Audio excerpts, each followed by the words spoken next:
Good morning, peeps. Welcome to London. It's a cold February morning, and today I have to renew a passport.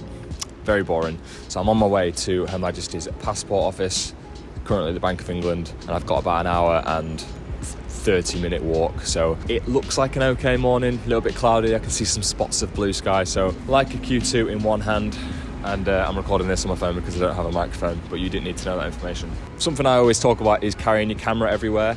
And for a morning like this where I've got to go to the passport office, why not carry my camera with me anyway? And instead of taking the underground, why don't I put some steps in and see what photos we can get at the same time? So intro over, that's enough waffle. Let's see what London's saying today.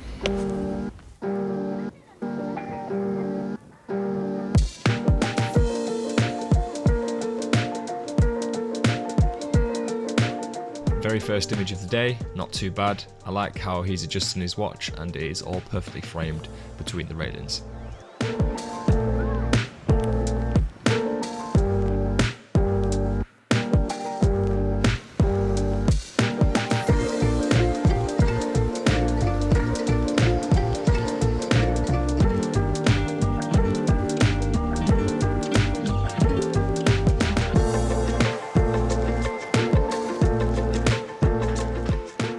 I rarely ever shoot or even edit in black and white, but the colours in this environment were pretty boring, so hopefully the black and white kind of accentuates the light and shadow. So this image here had much more potential than what I managed to achieve. As you can see, the light is casting some really cool stripes and lines on the stairs, and then this person walked past me wearing Adidas shoes. Now it would have been amazing to get the 3 stripes on the shoes to match the lines on the stairs, but it didn't quite work out. So brief street photography tip here. I wanted to keep this one short. Someone messaged me on Instagram saying, what do I look for when doing street photography? If I can answer that in one short sentence, it would be to look for anything that breaks a pattern. Someone tying their shoelace, someone carrying something, people interacting with each other, someone pointing at something. And all of those things individually sound very boring, I understand that. And they're not interesting sometimes on their own. Sometimes they can be, but most of the time they're pretty boring. But if you can layer these things and stack them within a frame and find a composition where multiple things are happening, that's the magic, I think. And that's why I love using the 28mm or even a 35mm on the X100V, because you've got more of a chance of stacking these things, these moments, these fleeting moments, as people like to say. You've got more of a chance of stacking them into one composition. And crucially, I think it's the things that only happen momentarily.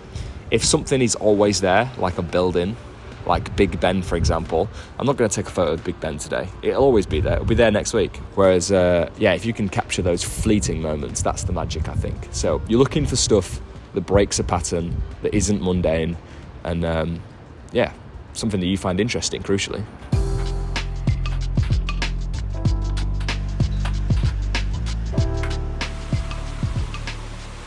Absolutely no awards for this image here. I really like the light and I like the shadows that were created by the sun, but other than that I couldn't really get any decent subjects or anything, so definitely a 3 out of 10 for this image. I took this photo because of this woman all in green and sat in front of the green behind her. I think there's something that works about this, but again it's pretty boring. She's on a phone, nothing overly interesting, but here we are. I took the photo anyway. 3 black and white images in one video. That's definitely the most I've done in a long time, but I really like the shadow that's casted against the building from the tree, and it kind of looks scary, so interesting. This is an example where I just like the scene in front of me. The light is really nice. Maybe I could have got some cool shadows, maybe I could get a good subject, but I only waited here 15-20 seconds and then this woman walked by and she looks kind of stealthy, so there's something aesthetic about it. But yeah, maybe a 4 or 5 out of 10. So currently near Green Park, and if I'm being totally honest, this morning's quality of street photography has been very poor. I don't know what photos I'm going to show for this video, but I haven't taken anything that I think is very good. It's all about the process, that's what we like to say as street photographers, but it is nice to get some results, and so far I don't think I've got any results, but because I'm filming this YouTube video I will most likely show you some photos, but just so you know, I'm not pleased with any of them. As street photographers, I think we need to go outside with little to no expectation of getting results. But like I said, it is nice to take a few good photos at the end of the day. But I do want to mention what metering mode I'm using. For those that use aperture priority when shooting street, which is a lot of street photographers, the metering mode you use will determine how the camera exposes the scenes quite dramatically. Now, most of the time I use center weighted metering, but on the Leica you can actually use highlight metering, which I have found to be very useful. I'm moving around my compositions much less, trying to expose it correctly, if that makes sense. But sometimes when it is harsh light, like really harsh light and shadow, then center weighted might balance it out a little bit better. But it all depends what kind of shot you're after at the end of the day, so who am I to tell you what to do? But yeah, that's an update of what's going on at the minute. Currently not taking any good photos.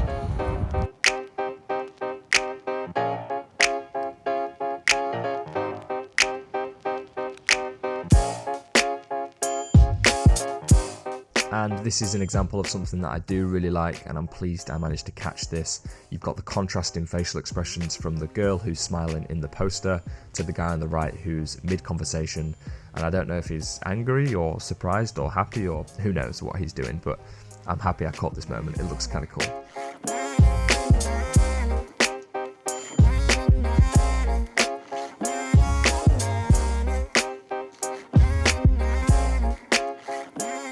So this guy here was originally looking down on his phone, and I thought it was quite boring, but then he noticed me and looked up, and as he looked up, the position of his body kind of is parallel to the purple object behind him, and I don't know, the matching hats and the colours here, it kind of works together along with the positioning of this guy's body, so I'm pretty pleased with this one.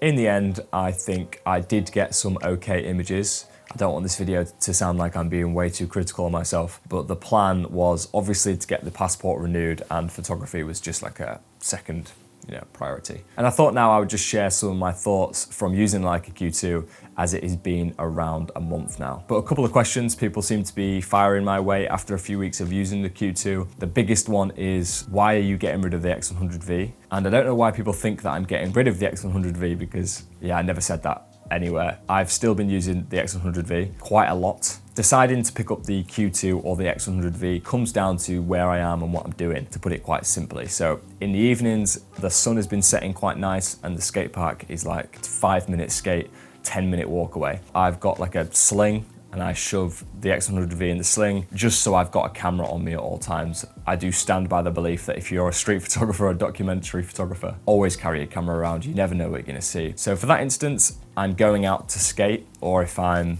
going to the gym and I'm walking there, then I'll put the X100V in the sling and just have it on me. I might take 1 or 2 photos on that journey, if that makes sense. So the X100V comes with me when I don't plan on shooting. It's more of like a happy accident. But if I'm heading out in London for the day doing some street, then obviously I'm going to use the Q2. And this is such a privileged point of view to come from, that I get to pick which one I want to use. So yeah, I'm very grateful that I get to decide when and where I get to use which camera. And the second biggest question I've been getting from people is about the difference between a 28mm and 35mm. Now the things I look for and the compositions I'm going for and what catches my eye, all of that remains the same, because if I can capture that on 35, then I can capture that at 28. And if anything, the 28 just gives me more comfort, knowing that if there is anything in the edges of the frame, if there's any chance of me stacking these like multiple moments, 28 is definitely the best focal length for capturing a wider scene. But if I don't want that wider scene, I can actually quite easily crop in just a little bit, or even loads, although I don't like to crop too much. But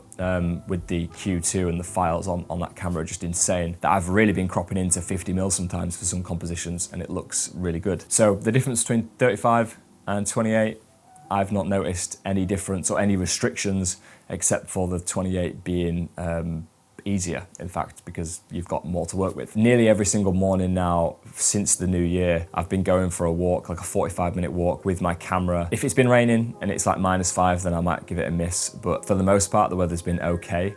So just put a big coat on, grab a camera, and then just spend 45 minutes by myself walking around. I'll grab a coffee. It's just so I spend some time taking photos for myself. And a lot of the photos I've taken on the Q2 and the X100V over the last month or so, I haven't even looked at. They're sat on SD cards, or they're on my computer, but I haven't even edited them. Almost treating them like film, like waiting for them to get developed, because none of the photos are urgent, none of the photos are required for a YouTube video. I don't need to share all of my work. So these early mornings have been good for me to just make sure I take photos every day. And the more you're out, the more chance you've got of getting something special.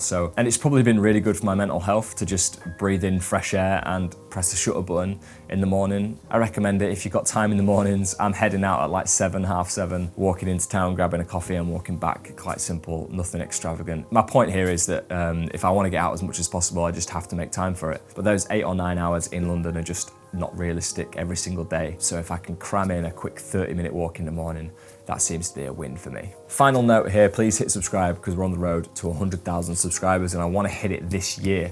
That would be amazing. So thanks for the support this far. We just crossed 80,000, that's pretty wild. So 20,000 to go and then I can retire from YouTube with the silver plaque and then my ego will be satisfied. Anyway, thanks for watching. Peace out.